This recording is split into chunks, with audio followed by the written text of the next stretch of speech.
nama saya Teresa Agniarti sebagai pemateri 1 dan moderator. Perkenalkan, saya Putri Pujianti sebagai pemateri 2. Langsung saja ke materinya. Pengertian. Gangren adalah kondisi patahnya jaringan tubuh akibat tidak mendapat pasokan darah yang cukup. Kondisi ini umumnya terjadi di tunggal jari kaki dan jari tangan, tetapi juga bisa terjadi pada otot serta organ dalam tubuh. Gangren merupakan kondisi serius yang bisa mengarah ke amputasi hingga kematian. Kondisi ini banyak ditemukan sebagai komplikasi dari penyakit yang menyebabkan kerusakan pembuluh darah dan aliran darah seperti diabetes atau aterosklerosis. Penyebab gangren pada dasarnya gangren disebabkan oleh terhentinya atau berkurangnya aliran darah ke jaringan tubuh. Misalnya karena emboli. Hal ini membuat jaringan tubuh kekurangan oksigen dan nutrisi sehingga menyebabkan sel-sel pada jaringan tubuh mati. Selain karena kekurangan aliran darah, gangren juga dapat terjadi akibat kondisi berikut, seperti infeksi. Secara umum, infeksi pada luka yang dibiarkan terlalu lama bisa menyebabkan gangren. Gangren dapat bermula dari luka operasi atau luka terbuka yang berukuran besar. Akan tetapi, luka terbuka yang kecil juga bisa menyebabkan gangren jika tidak ditangani dengan tepat. Infeksi bakteri tertentu misalnya Clostridium perfringens dapat menghasilkan racun yang dapat mematikan jaringan dan melepaskan gas. Kondisi ini akan menyebabkan gangren gas. Faktor resiko gangren. Gangren dapat terjadi pada siapa saja, namun kondisi ini lebih sering dialami oleh penderita diabetes, terutama yang kadar gula darahnya tidak terkontrol dengan baik. Hal ini merupakan salah satu komplikasi diabetes pada kulit dan jaringan tubuh yang berbahaya. Kadar gula darah tinggi yang dialami penderita diabetes dapat menyebabkan kerusakan saraf neuropati perifer, terlebih saraf di ujung tangan dan kaki, sehingga menyebabkan mati rasa pada bagian tersebut.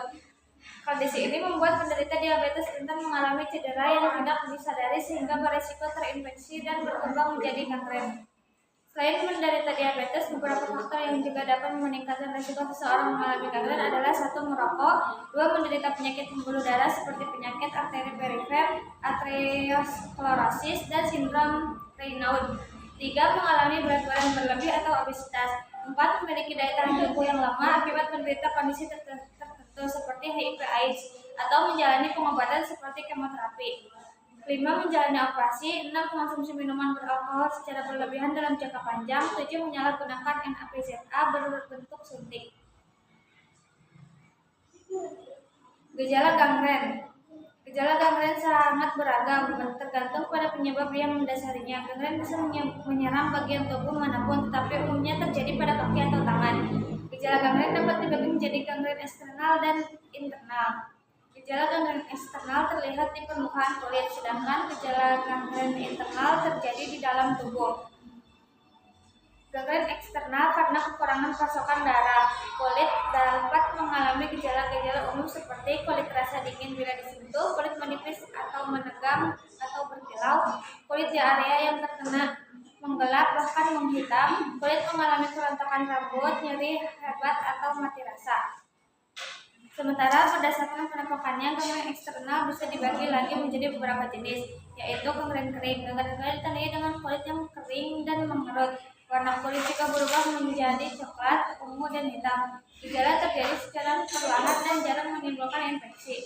2. Gangren basah. Gangren basah dapat ditandai dengan kulit yang bengkak, melepuh, dan terlihat basah akibat nanah. Jenis ini sering terjadi karena infeksi yang dapat menyebar cukup cepat ke jaringan sekitarnya. 3. Gangren gas. Gangren gas umumnya menyerang jaringan otot pada tahap awal. Kulit penderita gangren gas terlihat normal, namun seiring waktu kulit akan terlihat pucat lalu berubah menjadi ungu kemerahan. Setelah itu kulit mungkin nampak bergelembung karena gas yang terbentuk.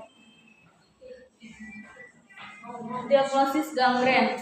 Untuk mendiagnosis gangren, dokter akan memulai pemeriksaan dengan bertanya mengenai gejala yang dialami pasien serta riwayat kesehatannya. Selanjutnya, dokter akan melakukan pemeriksaan fisik, terutama pada daerah luka yang mengalami gejala. Untuk memastikan diagnosis, dokter juga akan melakukan pemeriksaan lebih lanjut dengan beberapa tes berikut ini.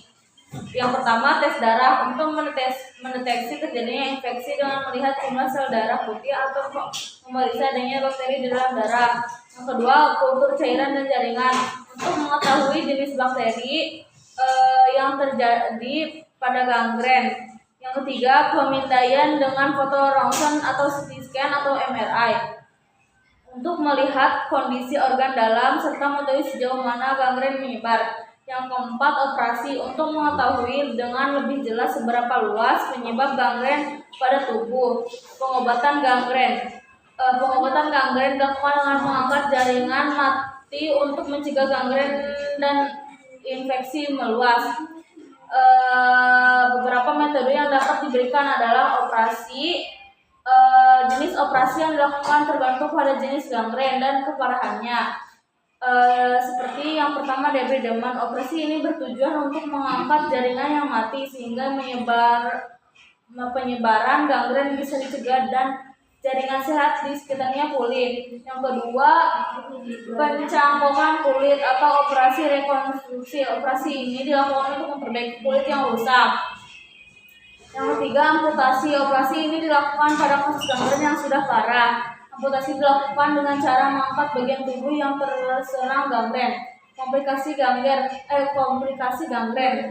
seperti sepsis, bekas luka yang menyebar, proses penyembuhan yang lama, cacat akibat amputasi.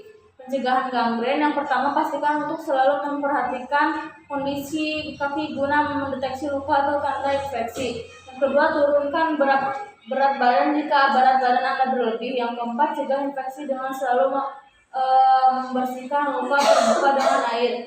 Hentikan kebiasaan merokok. Waspadai suhu udara yang sangat dingin. Perawatan gangren. Yang pertama, segera cari bantuan medis. Yang kedua, jaga kebersihan luka. Seperti bersihkan luka dengan cairan antiseptik atau larutan salin atau NaCl 0,9%. Yang ketiga, lakukan debrideman, pengangkatan jaringan mati. Yang keempat, gunakan obat sesuai resep. Yang kelima, terapkan perawatan luka yang tepat. Yang keenam, kontrol penyakit penyebab. Yang ketujuh, pertimbangkan terapi tambahan. Yang kedelapan, pantau perkembangan luka.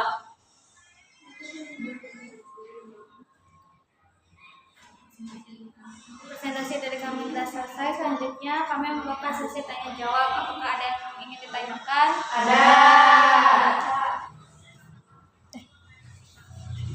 Sekian dari kami, kurang lebihnya mohon maaf. Wassalamualaikum warahmatullahi wabarakatuh.